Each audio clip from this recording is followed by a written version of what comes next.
Georgia. My name is Tyler Lee, and I am a senior at Peachtree Ridge High School and a gun violence prevention advocate.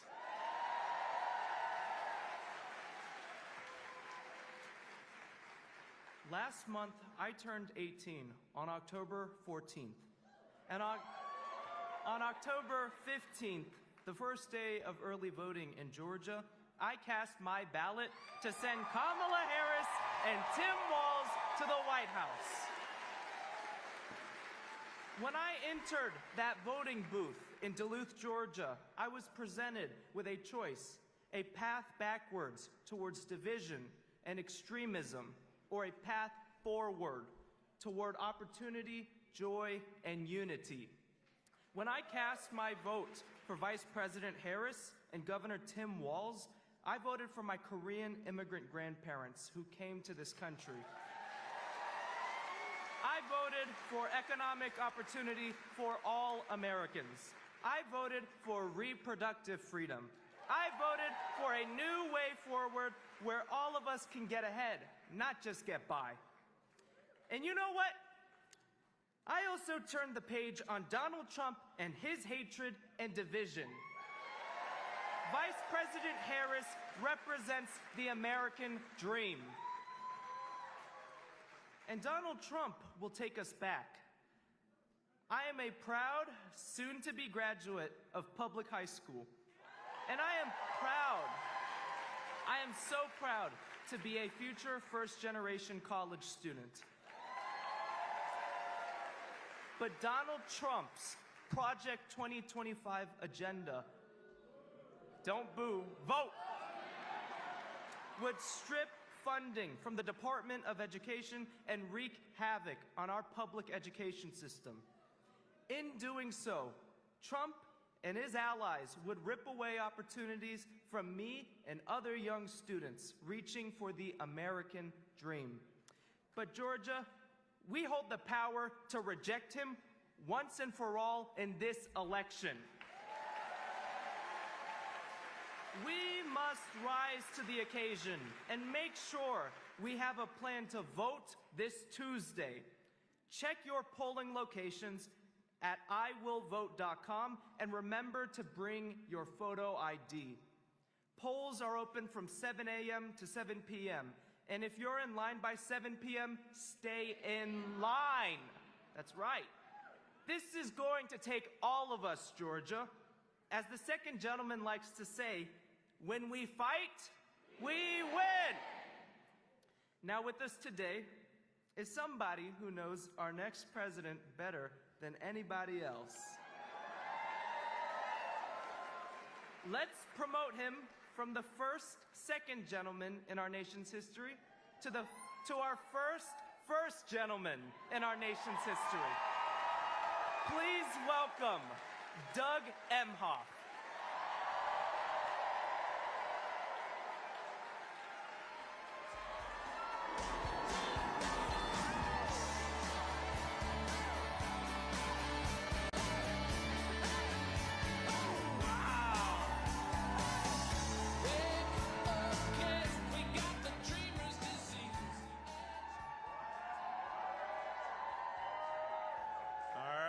Tyler, great job, man. Thank you so much. He got to introduce my wife, Kamala, too. It's pretty good. He showed me a picture.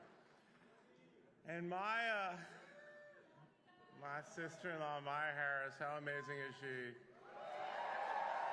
But even after SNL last night, she's still my favorite Maya. Although the other Maya's pretty good, too, right? But I got to tell you something. We are right near the end. Just got a couple of days left, a couple of hours left. So it means so much to me to be on the road with family in these final days of the campaign, because family is what this is all about. Our daughter Ella was with me yesterday in Pennsylvania. Our son Cole joined me in Las Vegas a couple of days ago, and we actually got to see Kamala speak with J-Lo too. But we've gone everywhere. I have been all over this country, backwards and forwards, for the last 15 weeks. And what better way to finish strong than here in Atlanta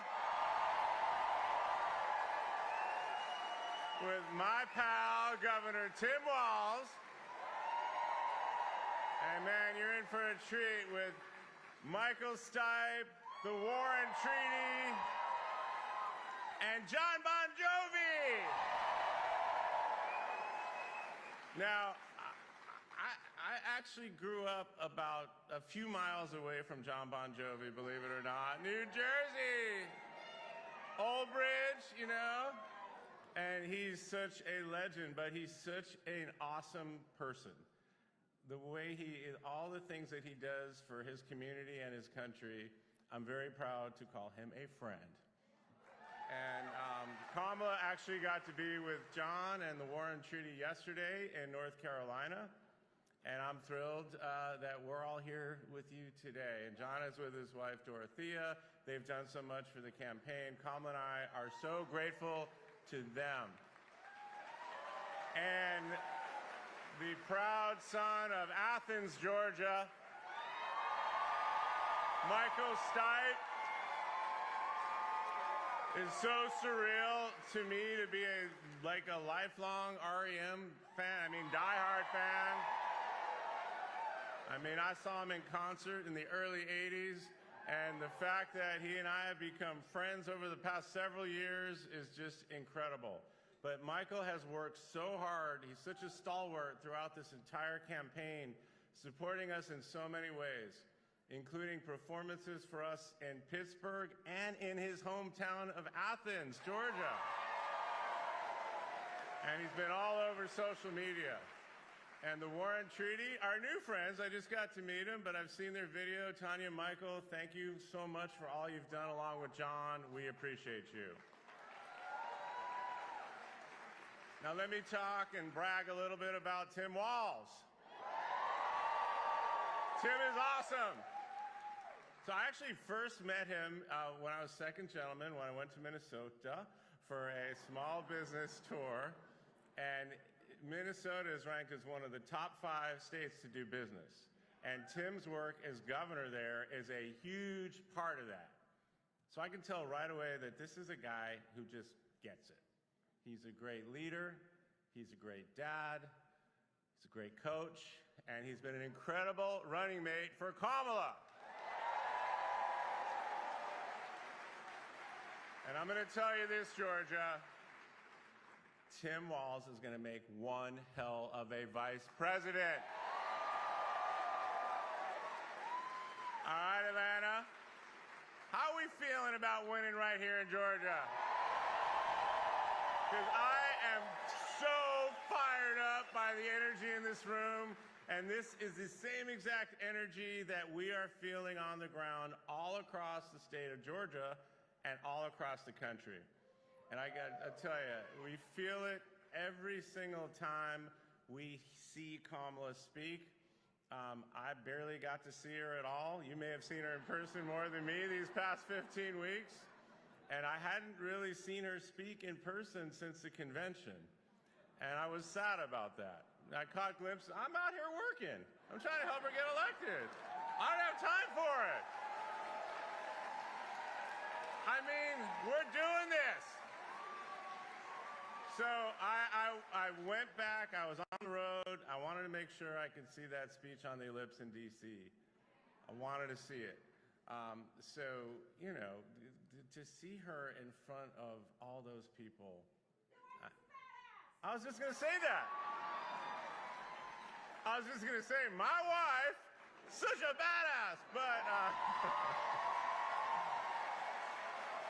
But it was really the first time since the convention that I could kind of experience the whole thing with her. You know, getting ready at the residence. We rode together for the first time in a long time, seeing thousands of people lining the streets, waving at her. You can literally see people crying. You can see the emotion. That was just in the car. It was so surreal for me to experience that. And as her husband, but also as an American. As someone who loves his wife and loves this country, I have never been more proud of her. And we saw a president on that stage. We saw a leader with a positive, inclusive vision of America that we can all be proud of, and an America that we all have a place in. This is our country. And reflected in every face and every crowd at her rallies, and right here tonight, is the affirmation that Americans are ready to turn the page. We are sick of this guy, aren't we? It's been almost a decade with this guy. It is time to move forward, and move forward with my wife, Kamala Harris. People are tired. They are just sick and tired of this. We're sick and tired of being told we have to be angry all the time. We're sick and tired of hearing we have to be divided. We're just sick of it. And quite frankly, people I meet don't want to worry about politics all the time. They want to worry about their own lives. So as Kamala said it, I think we all agree, we are done. We're done. Turn the page. Because don't you agree, we have so much more in common as Americans than what divides us.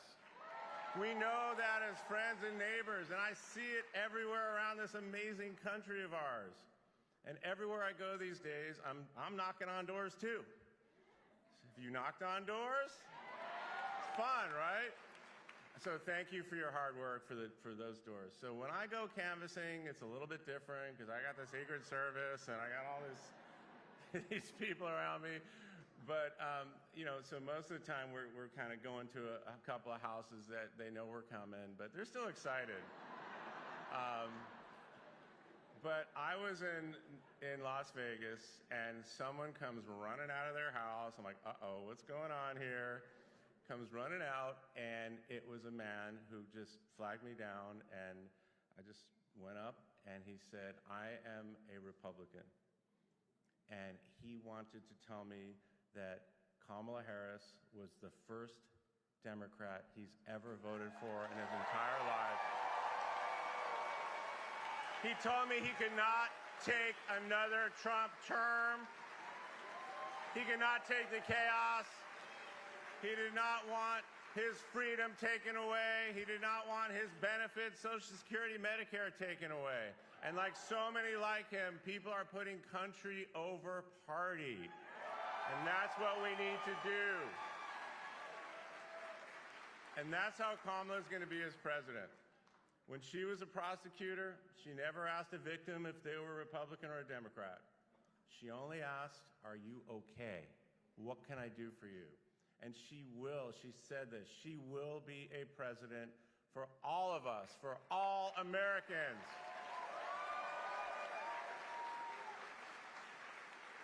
So, just 15 weeks ago, folks, it's only been 15 weeks. So when the country needed a leader, Kamala was the one who stepped up. Kamala did what Kamala always does. She just put her head down and she went to work.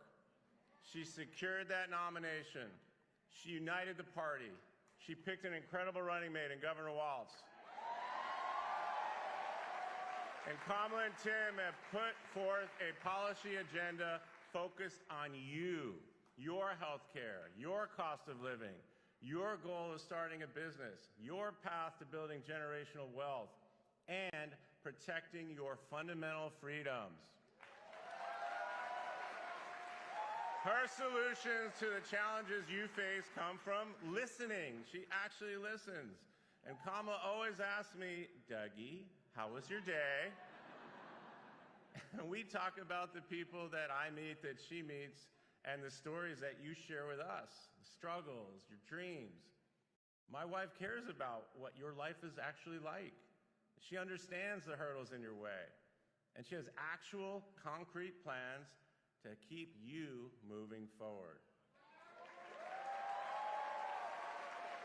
But we know this campaign has required more than having the right policy proposals.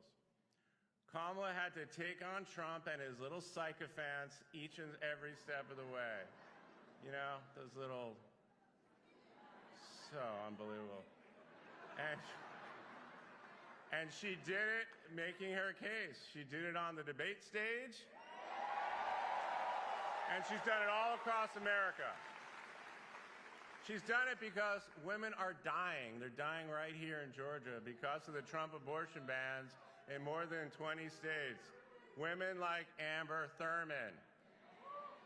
Now, Trump saying he will protect women whether they like it or not is... Come on. Come on. Oh, and he's also saying that RFK Jr. will be in charge of women's health? Does that sound like a good idea to you, Georgia? Women want rights. They don't want protection. Women want rights. They don't want protection. And they're not going to be gaslit and lied to by the guy responsible for taking those rights away.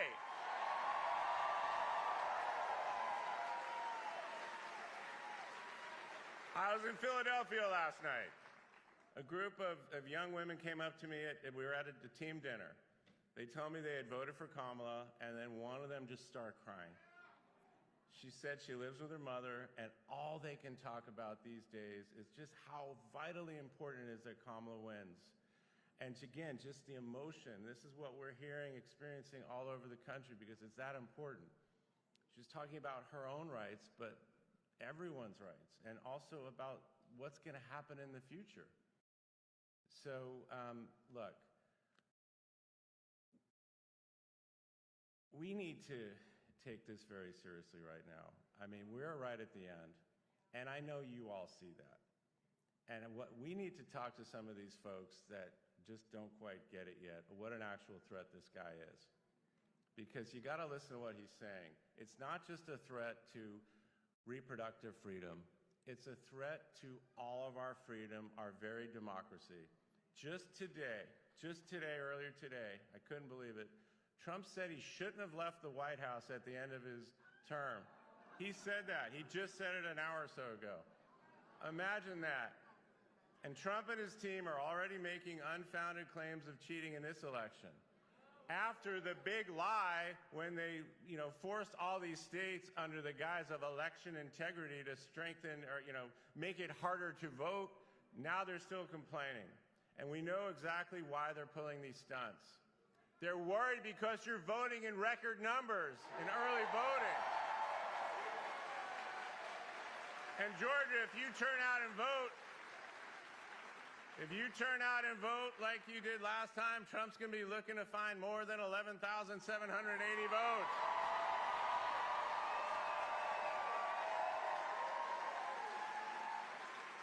And this guy was a terrible business person in his business, so-called business career. He's a terrible president on the economy. But if he gets back in the White House, our entire economy will be destroyed.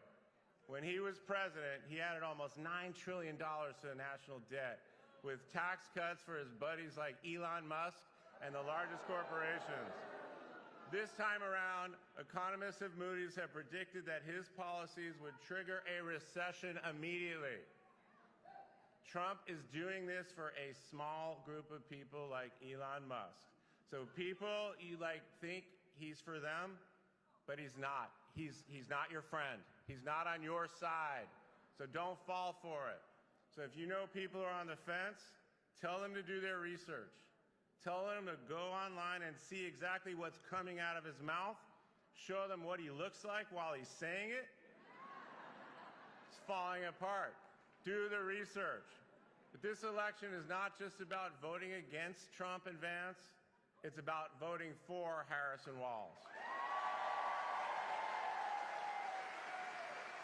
Over the course of this just 15-week campaign, it's only been 15 weeks, Kamala has shown the entire country and world that she is ready to be president.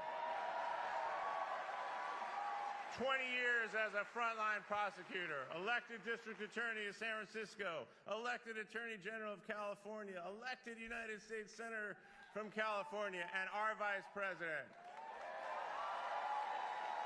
I would say she's qualified and ready to be commander-in-chief on day one. She will be a strong leader on the world stage. Why? Because she already is a leader on the world stage. She doesn't need to train for that. Kamala has made her argument, and America loves what it sees. You can feel it on the ground here in Georgia, you can see it in the polls, and you can feel the momentum. But look, this is a binary choice. She said it, and just picture this. In less than 90 days, one of them, Donald Trump or Kamala Harris, is going to be sitting behind that resolute desk in the Oval Office. Think about that, folks. So it comes down to what kind of person and what kind of president we want behind that desk. Someone who's going to get there with his little Diet Coke button in his enemies list? Or someone like Kamala Harris who's going to get you-know-what done on day one? Kamala's the only choice. She's the only choice to move us forward as a country. And we just have 2 days left to finish the job and get her to the Oval Office. Now look, I know I look tired, I sound not great. And you know what? I should be tired. But you should be tired too, because we got to do this to save our country.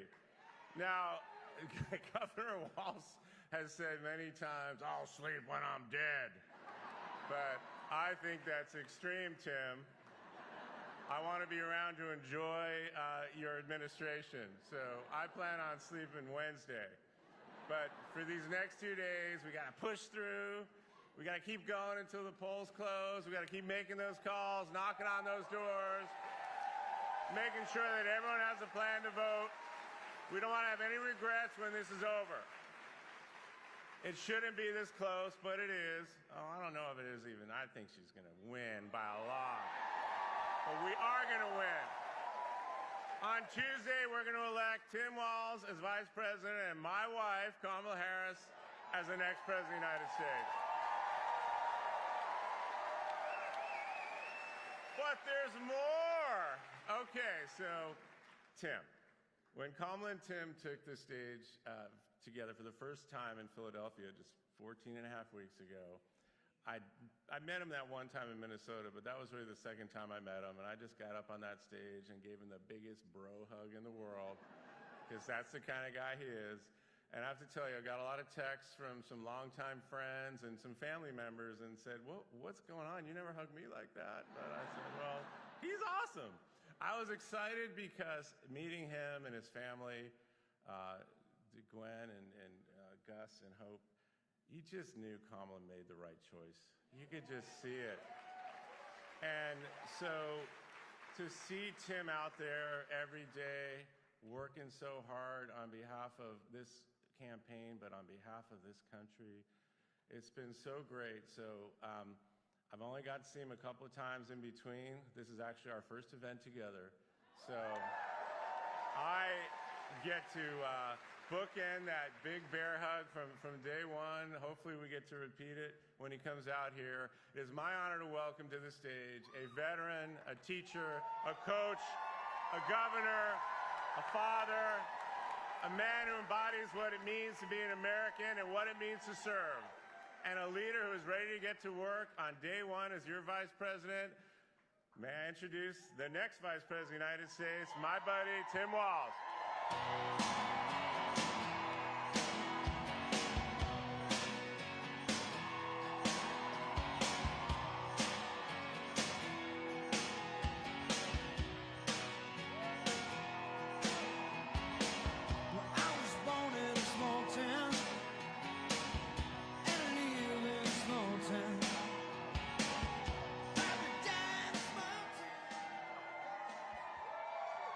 Wow, hello Atlanta.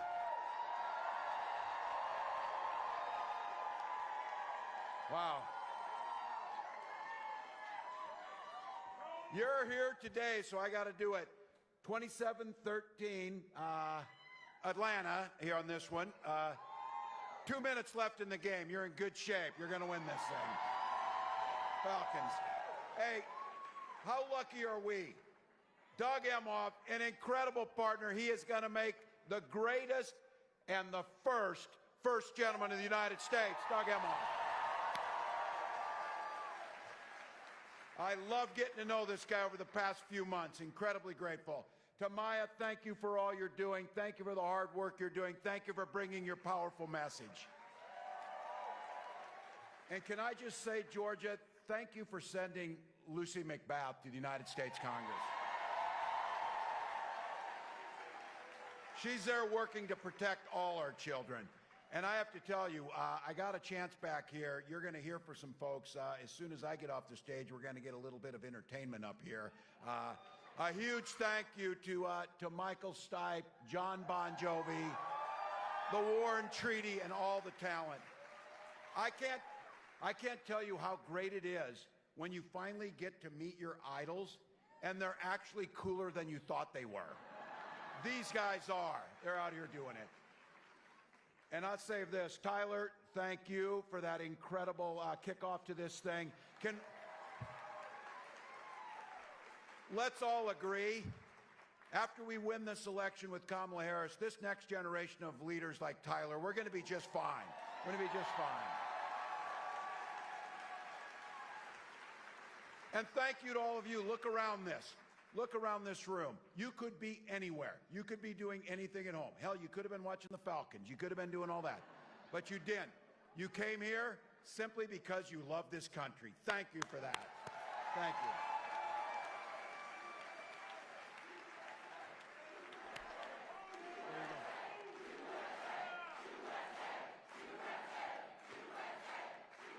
you. Wow. What a privilege. You've been hearing it, and we've been saying it, how many months we had, then how many weeks, then how many days. Folks, we're down to about 48 hours. About 48 hours. 48 hours to not just shape the next 4 years, but to shape the next 40 years and generations to come.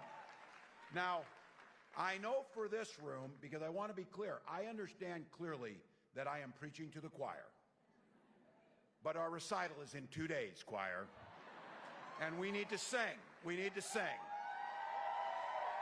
So there are folks out there, though, that still haven't made up their mind. And I know you've heard it from folks. It's kind of hard to believe, but you've heard them from them. This is the line I get.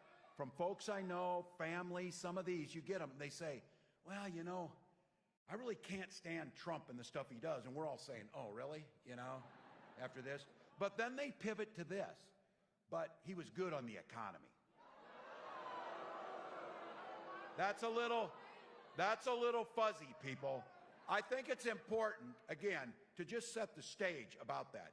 4 years ago, during Donald Trump's time in office, we had lost 2.7 million jobs. Unemployment was way up.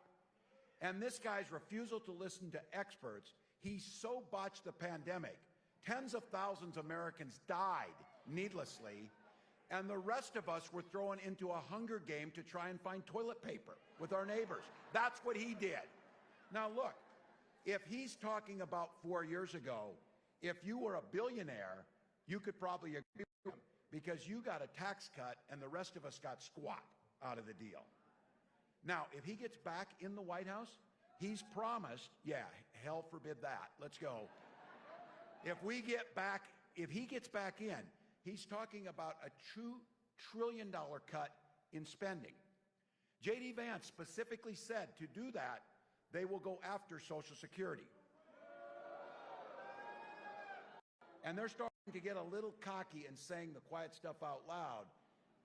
Speaker of the House, the guy that no one knows because it took like 10 weeks to get one from them, this guy says they're going to gut the Affordable Care Act.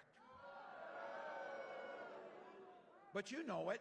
You know they're going to go and try and get rid of it. And you know what happens when the ACA goes away. For them, it's just they talk about it. It doesn't matter. Pre-existing conditions for all of us. That was the genius of Obamacare. It put control of your health care back with you, not insurance companies.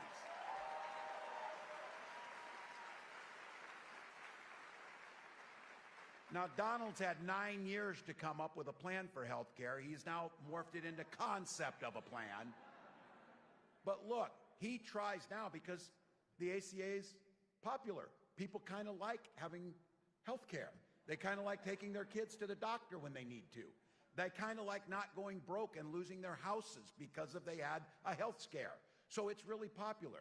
But that didn't stop him the first time. He ran on repealing the ACA. He signed an executive order to try and repeal the ACA. He signed on to a lawsuit to get rid of the ACA. And 60 times, he, along with the Republican Congress, tried to get rid of it. Had it not been the courage for John McCain, we would have lost the ACA.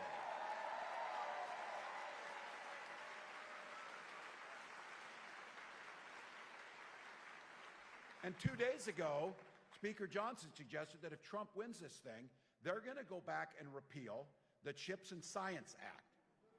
Defunding, listen to this, defunding 115,000 jobs that are already working in manufacturing and construction, including 1,200 good-paying jobs right here in Georgia. Now, this thing is not only important for jobs, it's critical that we win the competition of the 21st century from countries like China. That's what those investments do. Now, Donald hates it when we remind him that he's almost 80 years old. He's almost 80 years old. And in that 80 years, you would have thought he would have learned how a tariff works. Because everybody else has. CEOs of Black & Decker, Columbia, and all these companies say, if Donald Trump gets his way and he puts this tariff on, it will add 20% to virtually everything you buy, costing all families about $4,000 a year. Anything you get, right out of your pocket. That dude said he went to the Wharton School. He should get his money back from that if he did. Look, you heard Doug say it. You heard everybody say it. Donald's not interested in making your life better. In fact, Donald's not thinking about you at all. I mentioned this the other day. You know, on your phone, you got the lock screen. You got your kids, you got your grandkids, you got your dog, you got your car. If you're some of us, you got it on there. Donald's got a picture of himself on his phone. That's true story. True story. Can we agree that is weird behavior there? That is weird behavior. Yeah. Look, I know we heard this. Last time, there were some guardrails around him. There was a Supreme Court before he put the 3 on it. There were some other things there. But this time, the guardrails are gone. He's looking to fill government top to bottom with hacks and fanatics. They asked him, what one thing do you regret or would you have done differently as president? My God, it should have taken him 10 years to fill the list. He couldn't think of anything except one thing. He didn't put enough people loyal to him in office. That's what he said. That's what he said. Look, the folks who were there before reined him in. Those were serious people. Generals, secretaries of defense, national security advisors, his own vice president. They were pleading with him, and now they're pleading with us. As Kamala said, they are making a 911 call to us. Don't let this guy back in power.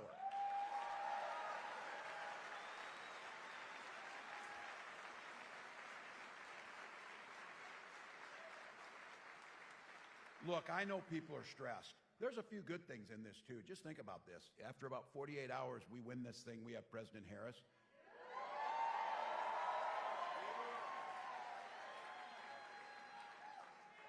We won't ever have to talk about this guy again. Never.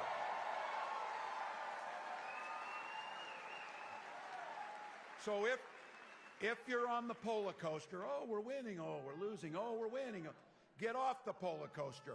Get off the polar coaster and do something proactive on this. If you want to get rid of the anxiety, go vote. Go vote. This room is going to be part of turning the page on Donald Trump, and we get to elect a new generation of leadership.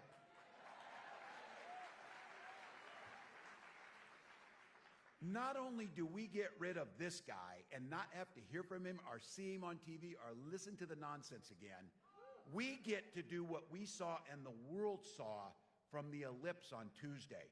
That's what a president looks like. That's what a president sounds like.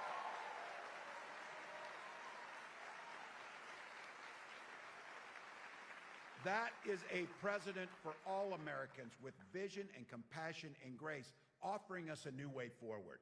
Look, she promised you, we are not for sure. She promised you on day one, she is not going into the White House with an enemies list.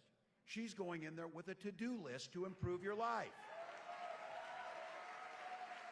And we've been clear, right at the top, lowering the cost of living and putting more money back in your pocket. That is her priority every single day. For starters, she talks about, and we will do this, enacting the first ever federal ban on price gouging. Now, I'm out there talking to people. I spent a decade and a half teaching high school. You get pretty good at trying to explain things in different ways to the teachers out here. Let me explain price gouging in a couple examples. I was with a farmer up in Erie, Pennsylvania, and we were talking about food prices and different things. He grew corn, potatoes, and ran some cattle. But I said, so when food prices were cheaper, what were you getting for a bushel of corn? And he said, about $4.10 a bushel. And I said, now that food prices are higher, what are you getting for a bushel of corn? And he said, about $4.10 a bushel. Wow, that's weird. The people actually growing the food and doing things are getting the same amount of money. We're paying more at the grocery store, and the only variable in there that changed is corporate profits are at an all-time high. You think they're messing with us with the lights? Unlike Donald Trump, I just want to give a big thank you who produced these events to the folks who put it on. It's hard work. It's hard work. Usually that's me leaning on the light switch mostly, so that's what you know. But look, Kamala's got a real plan here. 100 million Americans will see a tax cut in the middle class, including the most important tax cut we can implement. We did it during COVID. That's the child tax credit. $6,000, the child's first slide. When we did that during COVID, we reduced childhood poverty by half, the largest decrease in childhood poverty that we have seen in American history. That's what we can do. And extending the cap of $35 on insulin to everyone in the country. Example 2 on price gouging. Kamala was able to get it through. That's $35 on a month for that little vial of insulin. And that's for seniors. That is life-saving that they need. Now, in Minnesota, we extended it to everyone because we had a young man, Alex Smith. Alex aged off his parents' insurance, and he started rationing his insulin. He died. He died because of that. His mom, Nicole, came to the state capitol and said, never again should a family go through this type of trauma for it. And we extended the $35 to everyone in Minnesota. That's what Kamala's asking for. But here's the kicker on this. Those of you who know this. That little vial that now costs $35 and she wants to extend to everyone, in Minnesota before we did that, they were charging $800 for that. Many times insurance wouldn't pay for it. Here's the real kicker. It costs $5 to manufacture it. Now, health is a fundamental piece of what we're doing, protecting the ACA, protecting pre-existing conditions, and she has proposed something that is transformational, having Medicare pay for in-home care for our seniors. Big deal. Big deal.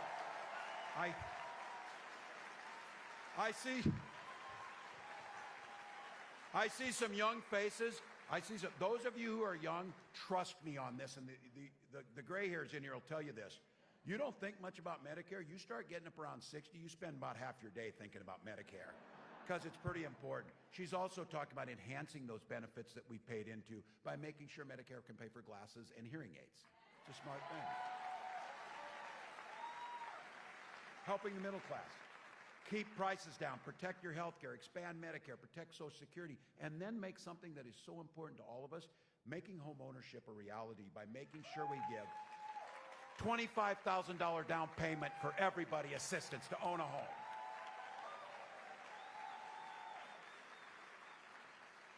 And there's folks that have a dream. To start a small business costs about $40,000, the initial startup cost. We offer a $5,000 tax credit presently. Kamala is proposing that we up that to $50,000 to give more people the opportunity to start their American dream.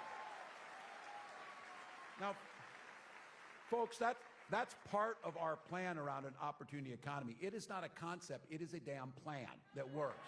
I'm proud of it. I'm proud of that plan. You know something, we get asked too, because Donald Trump, his plan, adding tariffs, tax cut for billionaires, the economists all said that will add $8 trillion to the deficit. He is already the king of debt. He called himself that. He ran up more debt, and it took the national debt higher than any other president before him. So we got asked, how are you going to pay for these programs? I said, well, for starters, Donald can pay his damn taxes to the federal government, which he hasn't done. Because these guys are trying to fundamentally rework this country, making it harder to form unions, pushing workers down, shifting wealth to the few billionaires at the top, while the rest of us get the scraps that are left. Now, it's not just a haphazard thing. They really do have a plan. It's called Project 2025. It's very clear. Some of you heard me say this. I know this about football. If you're going to make a playbook, you're going to run the plays. And this playbook is a damn nightmare for the middle class. First and foremost, I want this repealing all of the good things that we know could be done, but there's so much in here that goes beyond the economic shift of wealth to the top, tax cuts for the wealthiest, gutting Social Security, gutting Medicare, making it more difficult to form a union. There's also basic freedoms in here. Some of you are old enough, and there's some of you in here, I bet, that at one time were independents or Republicans, maybe John McCain's Republican Party or a Reagan Republican, maybe, some of those folks. That's different than these guys. When Donald Trump talks about freedom, that's the freedom to be in your exam room. That's the freedom to be in your bedroom. That's the freedom to tell you what books to read. That's the freedom to force their religious beliefs on you. Those are the things they're... When Kamala talks about freedom, she means the people should be free to make those decisions, not politicians.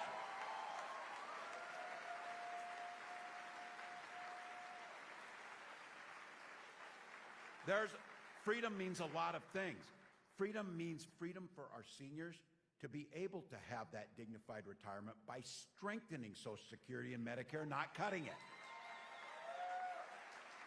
And to all of you in here, the freedom to dress your little ones up in their best clothes, send them to school in classrooms where teachers are paid a fair wage and the school is funded. And the freedom of those little ones to be children and not be shot dead in their classrooms.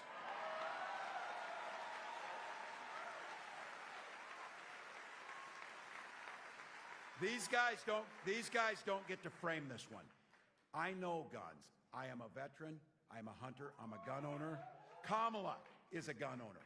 Kamala and I know we can uphold, as we have, the Second Amendment while also upholding our first responsibility, protecting our children. Protecting our children.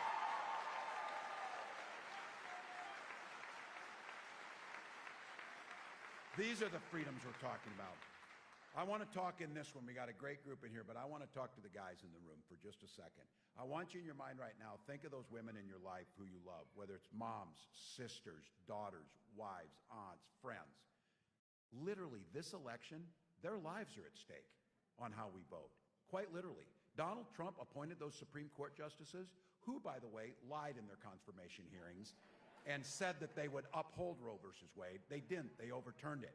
And he brags about that. What he's bragging about is he's glad that your daughters, your wives, those women you love in your lives are now put more at risk and have fewer rights than their mothers and grandmothers. That's what he's bragging about.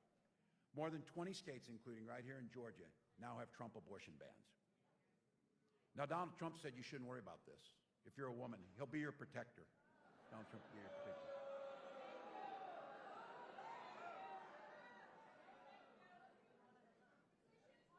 He can't even open the door to a garbage truck, let alone...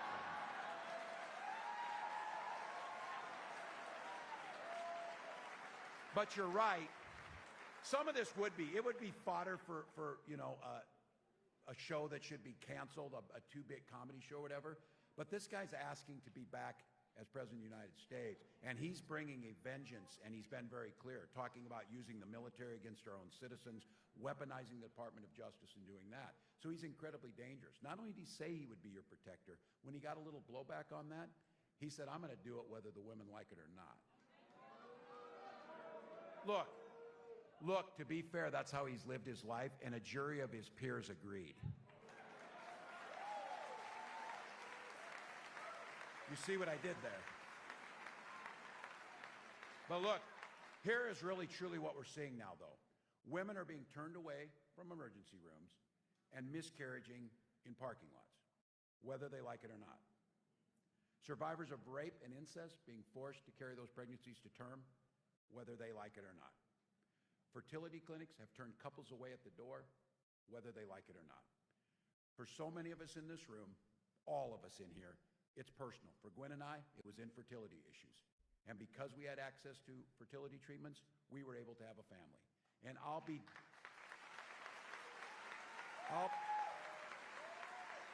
be damned if anyone in this country should be denied the same things that we had.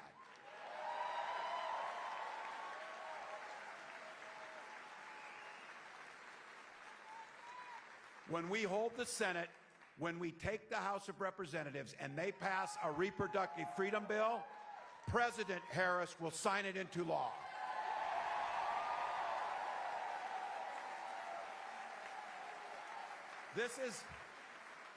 There's a few simple things here. You mind your business, I'll mind mine. And Kamala and I trust women, and it starts from that. I also get a pretty good vibe out of this room that women across this country, every age, every background, every political party, are going to send a loud and clear message to Donald Trump on November 5th.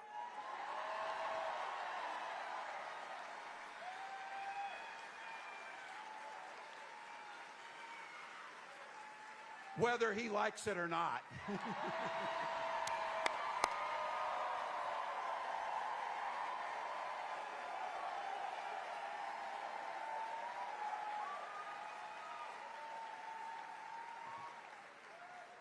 He has no idea that can that he opened up on that day. Look, Kamala says that we're not going back for a reason. We're not going back to that. We're not going back to the 50s. We're not putting women's lives at risk. We're not busting unions. We're not ignoring science. We're not doing it. And look, we've got the opportunity. That's why I'm here. On behalf of Kamala, on behalf of myself, I'm humbly asking you for your vote on November 5th. Now look, 2 days, momentum's on our side, but we're not taking anything for granted. So I did this for too many years. Here's the deal, folks. This game is tied and there's 2 minutes left. We've got the damn ball. We got the best quarterback on the field with Kamala Harris.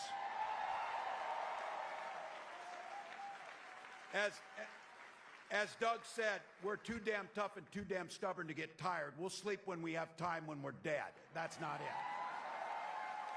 Because I'm telling you, in Georgia, 1 or 2 votes per precinct could win the whole damn race right here.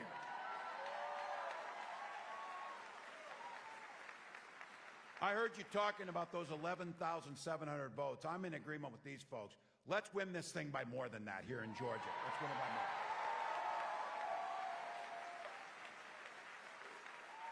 But I said I'll take the wind, and if that, as a Georgian said one time, that arc of the moral universe bending towards justice, I know it will. So if we win Georgia, when we win Georgia, when we win. But if it happened by 1 vote, it will be Jimmy Carter's vote that did it. So that's what we'll do.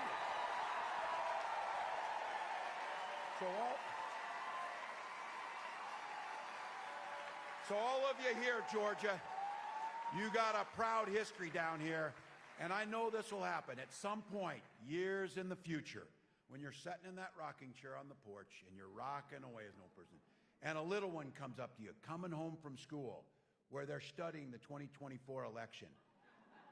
when the American experiment survived and democracy stood tall and the rule of law held, that little one's going to say, what did you do to make that happen? And your answer is every damn thing we could.